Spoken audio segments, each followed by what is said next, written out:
right, welcome back. It's Worth the Drive Go Local Carpool. In today's carpool, we are fortunate to have Mr. Howie Franklin, the director of the Cape Fear Regional Jetport, which is also known as Franklin Field. How's it feel to have a whole field named after you, I Howie? remember when the board did that. I came home and told my Aerovac. Oh, there we go. We have Aerovacs. We have an aging community. We have a young community. We have a vibrant tourist trade. People come in.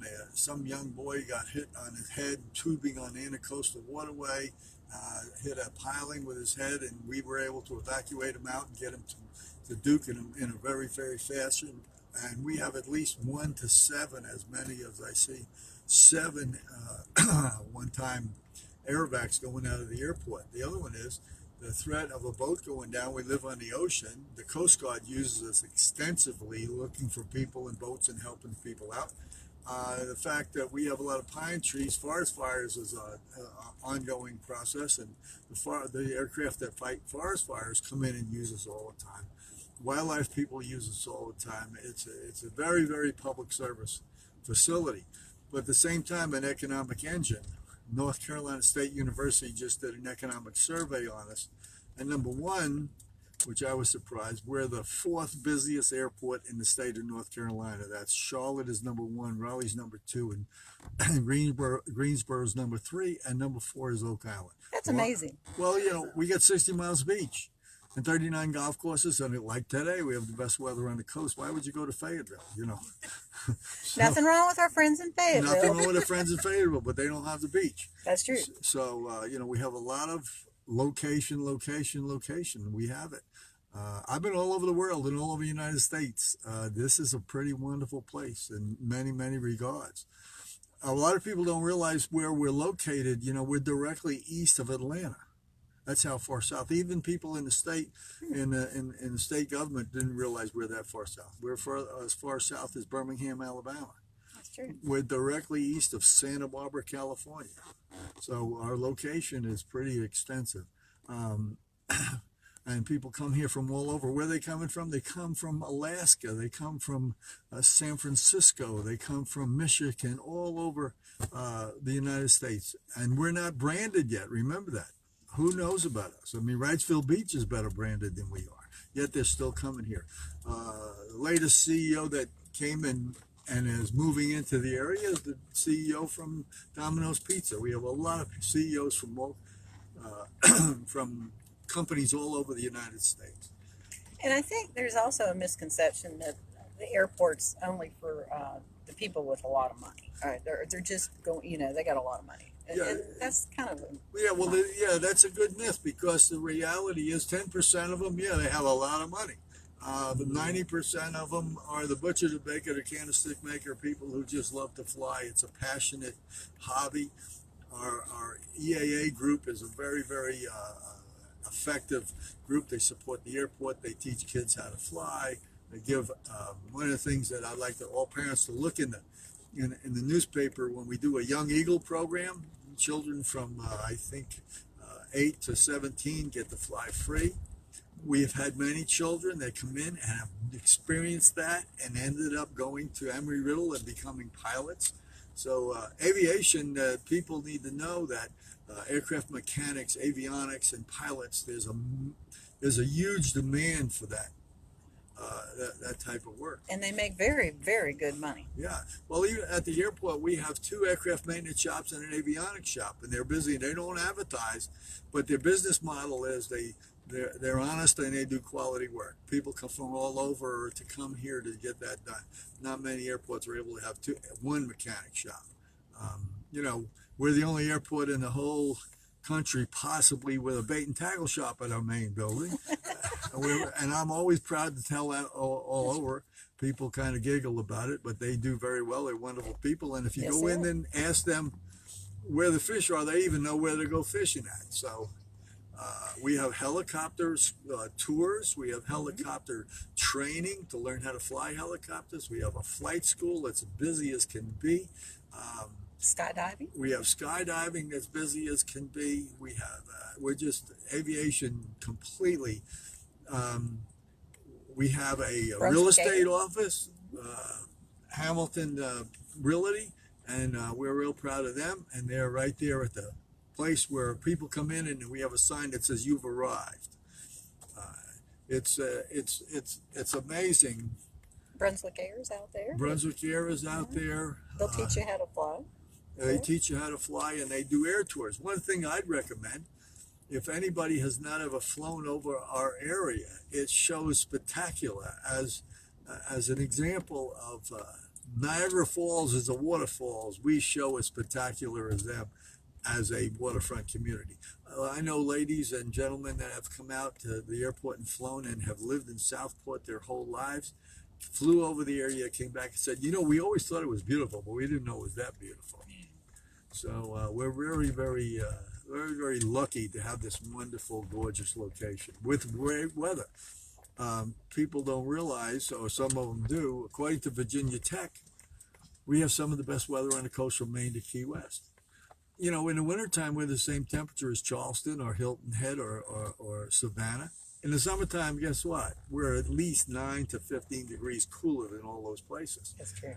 And in the summertime, I joke with my engineering firm, we call them up and we'll be 86. And if we're 86, Wilmington is 96. That's true. There is a nice breeze here. The breeze is nice, and the location is wonderful, and the people. You know, I've been all over the world. You can't beat this. I know you had touched a lot on the different organizations that use the airport for emergency. And I know during the hurricane, it was extremely valuable to have the airport here locally because they did the airdrop and everything else. So. Yeah, that was an incredible experience. I mean, everybody that even got involved in it couldn't believe the number of airplanes. We had probably over 200 aircraft come in. The airport commission, we didn't advertise it, but when the people came in, we told them that we bought their fuel. We gave away about $12,000 worth of fuel, but we received much more as far as products. And as fast as the aircraft come in, and people that came here volunteered with pickup trucks and went out and got the goods off the airplanes and then brought it to the front of the airport, it was gone within 15 minutes. To see these people don't realize some of them came up and they were in tears. They said they never had to beg for anything or ask for anything in their lives, and now because of their situation, they had to do that. So I remember, we're a public service, and I don't want another example like that. No, definitely not. But we're there in case. There are several people on the county commissions that supported us with this runway extension, which we're 5,500 feet. So in case of a catastrophic emergency, we'll be able to bring in a C-17 cargo airplane. And those are the first airplanes that come in to help an area and things of that nature. Joe Gibbs brought in the largest airplane we ever had, 2 times full from the front to the back with water, goods, diapers, food, and things of that nature. It was amazing to see. And came from New York. People were bringing stuff from New York. People were coming from Detroit, bringing goods here to the people in the area. And the story that I think is incredible, the mayor of Oak Island was very down in the dumps because some ladies came up and they needed colostomy bags. Who's thinking of colostomy bags? And they need this right now. And she was offloading an airplane, and the pilot said to her, "Seems like you're down in the dumps. What's the matter?" She said, "Well, you can't believe this, but I need colostomy bags." He said, "Look, the owner of this airplane's a doctor. You tell me, find out what type they need and what the numbers are." He flew out in an hour and a half, came back with 2 boxes of colostomy bags for the people. So I mean, great stories. It was a great experience, but a difficult experience for everybody. And I'm glad the airport was there. Without that, we couldn't have done it. Talk a little bit about the tax benefits of having the airport in the area for the residents of this area. Yeah, the economic impact study says, according to North Carolina State University, our economic impact is $277 million a year. And that means that we found out, Mr. Bill Sue, the former chairman of the county commissioners, when we gave him the economic impact study several years ago, he said to me, as a good Scotsman, he said, "Howie, it sounds good, feels good, but I want to know how much tax dollars that we get directly into the county budget." And recently, the tax dollars, it went from 5.9 million 2 years ago. Right now, it's 10.9 million dollars that go directly. Now that money is shared by the county and Oak Island. And the other thing I like to say that 70% of the aircraft that come into the area go to Oak Island, and from all over the country.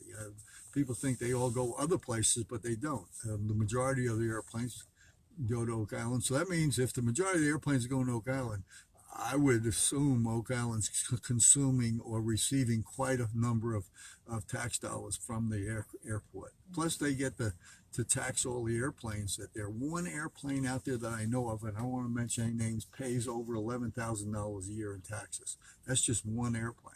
And it's $11,000 that the residents don't have to come That's up with. $11,000 that the residents don't have to come up with. Yeah. So, it's an economic engine. It's a public service, and it's a tremendous asset to the area. With aviation right now is moving more goods, more stuff, more people than ever before in the world. If you're a county somewhere in this country that doesn't have an airport, general aviation airport, with at least 5,000 feet, and we have 5,500 feet, you're going to be like the town someday that didn't get the railroad station. You can build 50 miles of road, and you can go to the next county. You build 5,000 foot of runway, which we have 5,500, and you can go anywhere in the world from your location, and people from all over the world can come and see you. The assets of this airport is unsurmountable. Every day it still amazes me the number of people and the people that come from all over. And do they love it? They absolutely love it. That's right. And you're going to get a new terminal opened up soon? Yeah, we would, our terminal was given to us by BB&T Bank. We thank them many, many years ago. We fixed it up. It's kind of got unlevel floors in it. It's doing very well. However, the state decided that we need a terminal, which we do. We invite everybody to come out and take a look at it. The opening should be anywhere between May and June. The look of the terminal is a low country, Southern style. We even have the Southern antebellum types welcoming at the ramp side. It's got overhang for rocking chairs, but the goal is when people fly in, look out the window, they know they're at the beach, and that's the presentation that we want to present. A lot of people that come here, they'll say if they're coming here for vacation, when they drive over the Oak Island Bridge, they start feeling relaxed. And that's our goal at the airport. When you fly into the airport, I want you to know you've arrived and you're here, and it's relaxed time. So that was the image that the board was trying to create, and I think they did a very good job. And the terminal building actually is located on the other side of the airport, so you'd access it from Airport Road. Airport They Road. do, and that's another asset, because where the airport location terminal is now, try to get out on Beach Road. And even in the when the wintertime. bridge opens. Yeah, when the bridge opens. So where it's located now, they go down Airport Road and they get a light and they can get out much safer. And so it's a very positive location. Plus, the land on that side was considerably more reasonable than the land on the east side. So they're very efficient. One thing I think people need to know that there's such a thing in aviation as the Aviation Trust Fund. That means all airports that sell fuel, everybody that buys fuel in the United States of America, they pay a fuel tax, and that fuel tax goes to the Aviation Trust Fund. So that Aviation Trust Fund goes to the airports to build and develop. So the exciting thing for me as a taxpayer is that the users are paying to develop the airport. That's a wonderful concept, and I think it's working very well. Well, Howie, we appreciate you being in our carpool today. The Cape Fear Regional Jetport is such an important part of our community, and we appreciate all your efforts in growing that airport, because I remember what it was 30 years ago and what it is today. So you have done a phenomenal job, you and your team out there, because you do have a great team.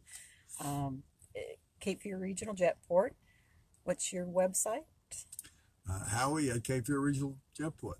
That's your email? Okay, that sounds good. So they are located at 4019? 4019 Long Beach Long Road. Beach Road. Yeah, and you will be at the airport road soon, but right now they're on Long Beach Road. So go out and say hello to Howie and his crew, and go see what's going on at your Cape Fear We Regional love to Jetport. share with you and show you what the assets are. And you give us 55 degree temperatures here in Oak Island, and even in the wintertime with winds below 10 knots and sunny days, guess what? They come to the beach. That's right.